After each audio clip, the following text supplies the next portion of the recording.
যদি সুওক্রেটিস একজন NBA coach হতেন। দিন 1।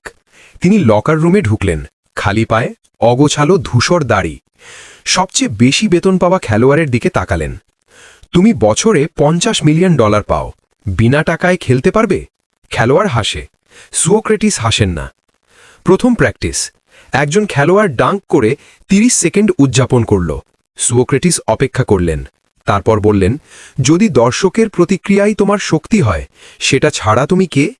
খেলোয়াড় বলটা 2 বার বাউন্স করল, আর উদযাপন করল না। প্রথম ম্যাচ, হাফ টাইমে দল 10 পয়েন্টে পিছিয়ে। সব কোচ প্ল্যান আঁকে, সুওক্রেটিস বোর্ডে শুধু একটা জিনিস আঁকলেন, একটা প্রশ্নবোধক চিহ্ন। দল ফিরে এসে 4 পয়েন্টে জিতে গেল, কেউ বুঝল না কিভাবে। দ্বিতীয় সপ্তাহ, স্টার খেলোয়াড় 40 পয়েন্ট করেও আরও চায়। সুওক্রেটিস তাকিয়ে বললেন, পয়েন্ট যদি তোমার শক্তি হয়, সেটা ছাড়া তুমি কে? সে সারা দিন আর কিছু বলল না। পরের দিন ফিরে এসে সবার চেয়ে বেশি পরিশ্রম করল। 1 মাস, 10 ম্যাচের জয়ের ধারা।